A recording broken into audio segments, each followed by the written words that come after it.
تانية مكان في مزرعة بعيدة كان في طائر واقف ورافع راسه لفوق بيتأمل في السماء. مش مشهد من فيلم رومانسي، لا، ده مشهد من فيلم رعب بيطري.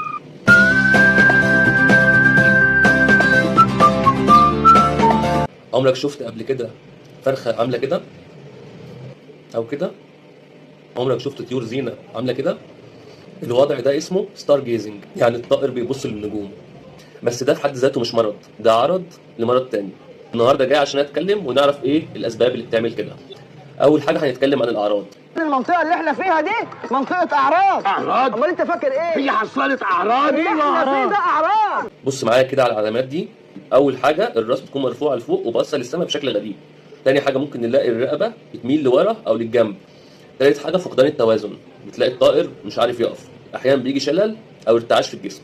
طب ايه بقى اللي بيخلي الطائر يبص للنجوم كده؟ ايه الامراض اللي بتعمل كده؟ هنتكلم النهارده عن اشهر الامراض اللي ممكن تعمل كده. اول سبب وده من اشهر الاسباب نقص فيتامين بي 1 اللي هو الثيامين. طبعا كلنا عارفين اهميه فيتامين بي للاعصاب، حتى مرضى السكر دايما بياخدوه، حتى اللي عندهم دايما تعب في الاعصاب او في ظهرهم بياخدوه. بتكون عباره عن مجموعه فيتامين بي المهمين للاعصاب، بي 1 وبي 6 وبي 12. وبالتالي نقص فيتامين بي 1 في الطيور بيأثر على الاعصاب بالشكل اللي احنا شايفينه ده، وبيعمل عدم اتزان والتشنجات، بالاضافه لموضوع الحلقه وضع التامل في النجوم. اما عن تاني مرض بقى وده اللي بيسبب الرعب، اللي هو مرض نيوكاسل، او زي ما الناس بيسموها الشوطه. يعني بتيجي شوطه بتموت كل الطيور. مرض نيوكاسل هو مرض خطير بيأثر على الجهاز التنفسي والعصبي والهضمي. وفي الحالات المتقدمه منه، لما تكون الاصابه في الجهاز العصبي، ممكن تظهر وضعيه التامل في النجوم بسبب تدمير خلايا المخ.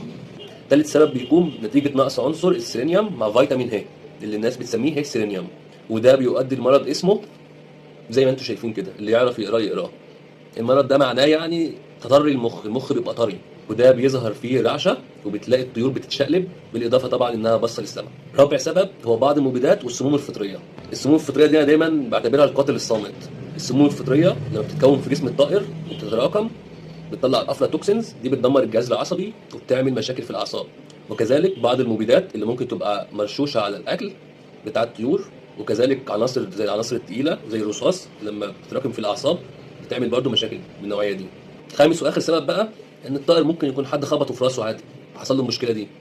العلاج بقى اهم حاجه نستبعد اخطر سبب اللي هو نيوكاسل، ونغطي بقى باقي الاسباب اللي معظمها مشاكل غذائيه. يعني زي ما قلنا نقص فيتامين بي 1، نقص فيتامين ه، نقص عنصر السيلينيوم، السموم الفطريه، ممكن نغطيهم كلهم مع بعض بكل سهوله لو ادينا مجموعه فيتامين بي وهي سيلينيوم ومضاد سموم هنغطيهم. ولو الحاله مش متاخره قوي وما حصلش تضرر دائم للمخ، ساعتها الحاله هتتعالج.